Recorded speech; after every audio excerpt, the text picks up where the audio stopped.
প্রতিটি পরিবারের নিরাপদ পানির পরিষেবায় আল্টিমা। শীতকাল শেষ পর্যায়ে বলতে গেলে আসলে শীত চলে গেছে এবছর আমাদের দেশ থেকে। এই শীত যাওয়ার সময়টাতে অথবা শীত আসার সময়টাতে আপনি কোনো ঠান্ডা কাশিতে ভোগেননি বা আপনার কোনো পরিবারের সদস্য গলা ব্যথায় ভোগেননি অথবা কোনো নাকের সর্দিতে ভোগেননি, এমন লোক হয়তো আমাদের দেশে খুঁজে পাওয়া খুব কঠিন।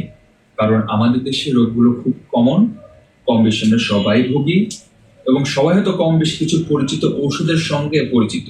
কেননা আমাদের ঘরের সবাই ওভার দি কাউন্টার ড্রাগ হিসেবে আমরা সচরাচর দোকান থেকে ওষুধগুলো কিনতে পারি এবং খাই। হয়তো কারো উপশম হয়, কারো হয় না, কেউ ভুগি, তার মধ্যে কিঞ্চিত কিছু সংখ্যক মানুষ হয়তো চিকিৎসকের শরণাপন্ন হয়। তাই বক্ষব্যাধির সঙ্গে রিলেটেড বা এই শীতের সময়কার রিলেটেড কিছু রোগ সম্বন্ধে কিছু ধারণা থাকলে হয়তো আপনার বা আপনার পরিবারের কোনো সদস্যের ভোগান্তি কমে যেতে পারে অনেকাংশে। আসলে শীতের রোগ বলতে আমরা কি বুঝি? ঠান্ডা কাশি কি শুধু শীতের রোগ বা নাকের সর্দিটাই কি শুধু শীতের রোগ? ব্যাপারটা আসলে তা না। ঠান্ডা কাশি সর্দিকে আমরা অনেকভাবে ব্যাখ্যা করতে পারি, কিন্তু সব রোগের ব্যাখ্যা সেম না। আপনার যে কাশিটা হচ্ছে সেটা হয়তো আপনার সন্তানের কাশির চেয়ে আলাদা হতে পারে, অথবা আপনার বাবা দীর্ঘদিন যে কাশিতে ভুগছেন সেটা হয়তো অন্য কোনো খারাপ রোগের উপসর্গ হতে পারে। তাই যে কোনো ঠান্ডা কাশিকে সবসময় স্বাভাবিক না ভাবাটাই ভালো। আমরা ভেবে অভ্যস্ত, কিন্তু এই অভ্যস্ত হওয়াটা আমাদের জন্য অনেক ক্ষেত্রে সুখকর নাও হতে পারে। শীত বা শীতের শেষে যে সমস্যাগুলোতে আমরা ভুগি তার মধ্যে খুব কমন একটা রোগ হচ্ছে ব্রঙ্কিয়াল অ্যাজমা, যেটাকে বাংলায় আমরা শ্বাসকষ্ট, অনেকে আরো বেশি বাংলাতে হাঁপানি বলে অভিহিত করে থাকি। আমাদের মনে একটা খুব কমন ধারণা, আমার শ্বাসকষ্ট নাই, সো আমার অ্যাজমা হওয়ার কোনো কারণ নাই। কিন্তু জেনে অবাক হবেন, অ্যাজমা মানে শ্বাসকষ্ট না, কাশি দিয়েও অ্যাজমা হয়। এবং আমাদের আজকালকার এই এনভায়রনমেন্ট বা এই দূষিত পরিবেশে অনেকদিন যাবৎ কাশিতে ভোগেননি এমন মানুষ খুঁজে পাওয়া কিন্তু খুব কঠিন। কারণ আমরা এই ঢাকা শহরে যে দূষিত পরিবেশের মধ্যে বাস করছি, তাতে এই রোগগুলো খুব ক্রমান্বয়ে ক্রমশ আমাদের শরীরে বাসা বেঁধে যাচ্ছে, যা হয়তো আমরা টেরও পাচ্ছি না। তাই আপনার যদি দীর্ঘমেয়াদের কাশি থেকে থাকে, আপনি যদি প্রায় ঘন ঘন কাশিতে ভুগে থাকেন, আপনি অবশ্যই চিকিৎসকের শরণাপন্ন হন।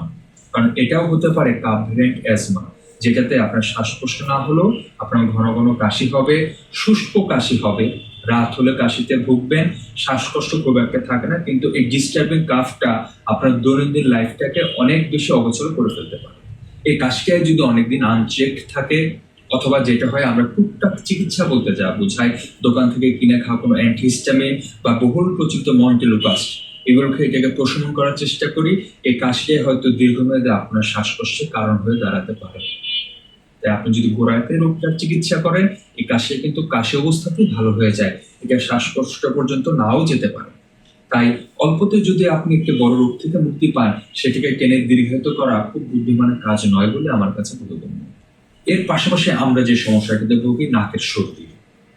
একটা নাকের সর্দি আমাদের সাইনাস ব্লকের কারণে হতে পারে, আর একটা নাকের সর্দি আমাদের কমন কোল্ড বা আরটিআই থেকে হতে পারে। কোনো ক্ষেত্রে নাকের সর্দির একটা অন্যতম কারণ হতে পারে অ্যালার্জিক রাইনাইটিস, যেটা আপনার অ্যালার্জি জনিত একটা কারণ।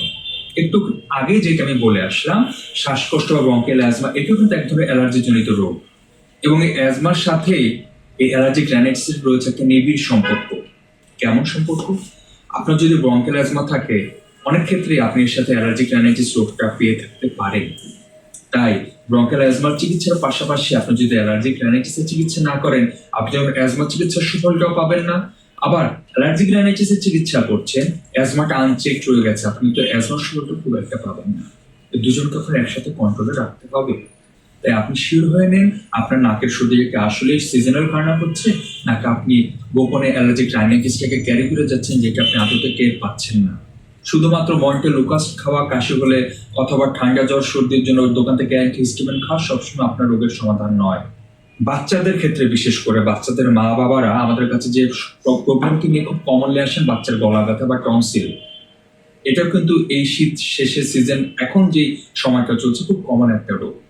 বাচ্চাদের টনসিলের অনেকগুলো কারণ আছে, ভাইরাল কারণে হতে পারে, ব্যাকটেরিয়াল কারণে হতে পারে, ইভেন ব্রঙ্কিয়াল অ্যাজমা অ্যালার্জিক রাইনাইটিসের পার্ট হিসেবে হতে পারে। তাই টনসিল চিকিৎসা করার সময় অবশ্যই বাচ্চার খাদ্যাভ্যাস, বাচ্চার পরিবেশ এবং আপনার ঘরের এনভায়রনমেন্টের প্রতি আপনি নজর দিন। যদি সেই সব জায়গা অনেক বেশি পলিউটেড হয়, অথবা আপনার ঘরে যদি অ্যালার্জিক রাইনাইটিস বা অ্যালার্জিকে ইনফ্লেকশন করার মতো কোনো প্রভাব থেকে থাকে, সেগুলোকে আপনাকে কন্ট্রোল করে নিয়ে আসুন। ঘরের এই ধরনগুলোকে কন্ট্রোল করতে না পারলে আপনার বাচ্চা কিন্তু সহসা এই ধরনের রোগ থেকে উপশম পাবে না, যার কারণে সে ঘন ঘন টনসিলাইটিস আক্রান্ত হবে এবং একটা সময় আপনার তো বাধ্য হয়ে টনসিলটাকে অপারেশন করাতে যাবে। তাই যে কোনো ধরনের শল্য চিকিৎসা করার আগে আপনি আপনার ঘরের পরিবেশটাকে গুরুত্ব দিন, তাতে আপনার বাচ্চার ভোগান্তি কম, আপনার ভোগান্তি কম এবং আপনার পরিবার সবারই স্বাস্থ্য ঝুঁকি কম। আমাদের ইয়াং জেনারেশন অনেকের একটা কমন স্বাস্থ্য সমস্যা হচ্ছে গলা ব্যথা এবং গলা খুসখুস করা। অনেকে যেটা আমাদের কাছে গলার ভিতরে কাটা কাটা বোধ হয়, এটা আমাদের ডাক্তারি ভাষায় আমরা যেটা বলি এটা হচ্ছে ফ্যারিঞ্জাইটিস। ফ্যারিঞ্জাইটিস খুব কমনলি আমরা সবাই ভুগি। এর একটি অন্যতম কারণ হচ্ছে আমাদের হিউমিড পরিবেশ, এই ভ্যাপসা গরম আর্দ্র বাতাস এবং এর সাথে যোগ হয় আপনার অতিরিক্ত ঘাম। আপনি যদি অনেক বেশি ঘামান, সেটা ন্যাচারালি হোক অথবা আপনার কোনো রোগের কারণে হোক, সেই ঘামটা যদি বসে যায় তখন কিন্তু আমাদের ফ্যারিঞ্জাইটিস হয়। ফ্যারিঞ্জাইটিস আসলে কিছুই না, আমাদের মুখ গহ্বরের ভেতরে যে ফ্যারিংসটা থাকে, গলবিল যেটা থাকে, সেটা একটা প্রদাহ হয় যেটাকে আমরা ফ্যারিঞ্জাইটিস বলি। এক্ষেত্রে আমাদের গলার ভিতরে অস্বস্তি হয়, অনেকের কাটা কাটা বোধ হয়, কারোর ক্ষেত্রে গলা ব্যথা হতে পারে, কারোর ক্ষেত্রে কিঞ্চিৎ জ্বর জ্বর ভাবও থেকে থাকে। এই ব্যাপারগুলো থেকে আপনি সহজে কিভাবে মুক্তি পাবেন? আপনার লাইফস্টাইল চেঞ্জ করুন। আপনি যদি খুব ঘামার অভ্যাস থেকে ঘামটা আপনি মুছে নিন, ঘামটা কেন বেশি হচ্ছে সেই ব্যাপারগুলোকে খুঁজে বের করুন, প্রয়োজন আপনার চিকিৎসকের সহায়তা নিন। এবং ফ্যারিঞ্জাইটিস হয়ে গেলে আমরা সবসময় যেটা বলি কুসুম গরম পানি দিয়ে গার্গেল করা, একটু রং চা খাওয়া অথবা ঘাম বসে গেলে ঘামটাকে মুছে নেওয়া, এই দৈনন্দিন জীবনের নিয়মগুলো কিন্তু আপনাকে এই ফ্যারিঞ্জাইটিস থেকে খুব সহসা মুক্তি দিতে পারে।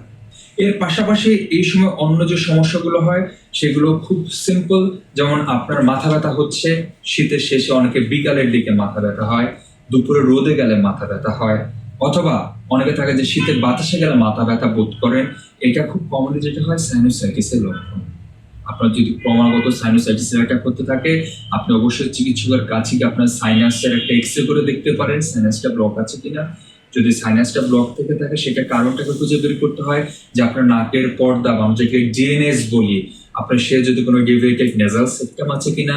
যদি থেকে থাকে, তার মাত্রা যদি অনেক বেশি হয়, সেক্ষেত্রে আপনাকে সেপ্টাম অপারেশন করে সেটাকে তার নির্দিষ্ট পজিশনে নিয়ে আসলে নাকের সাইনাসগুলো ক্লিন হয়ে যায়। আবার অনেকের ক্ষেত্রে অ্যালার্জিক রাইনাইটিস থাকলেও ক্রমাগত সাইনোসাইটিস হয়, যেটা শুধুমাত্র অ্যান্টিবায়োটিক খেলে ভালো হয়ে যায় না, আপনাকে অ্যালার্জিক রাইনাইটিসটাকেও কন্ট্রোলে আনতে হয়, তখন কিন্তু অটোমেটিক সাইনোসাইটিসটা ভালো হয়ে যায়। তাই মাথা ব্যথা হলে সেটাকে মাইগ্রেন ভাববেন না বা সেটাকে সাইনোসাইটিস ভাববেন না। এই মাইগ্রেন বা সাইনোসাইটিস এটাকে ডিফারেন্সিয়েট করার জন্য আপনার চিকিৎসক রয়েছে, তার কাছে যান, তার কাছ থেকে নিশ্চিত হন আপনার আসলে কোন রোগটি হয়েছে। নিশ্চিত হওয়ার পরে আপনি চিকিৎসা গ্রহণ করুন। তাই আমি সবাইকেও রিকোয়েস্ট করব, ফার্মেসি থেকে না বুঝে ইউটিউব বা গুগল ভিত্তিক চিকিৎসা না নিয়ে আপনি আপনার পার্শ্ববর্তী যে কোনো সার্টিফাইড একজন চিকিৎসকের কাছে গিয়ে আপনি আপনার রোগটি সম্বন্ধে শিওর হন, তার কাছ থেকে প্রেসক্রাইব ওষুধ গ্রহণ করুন। একমাত্র তখনই আপনার পক্ষে সুস্থ থাকা সম্ভব এবং পার্শ্ব প্রতিক্রিয়া মুক্ত চিকিৎসা নেওয়া সম্ভব। ধন্যবাদ। প্রতিটি পরিবারের নিরাপদ পানির পরিষেবায় আল্টিমা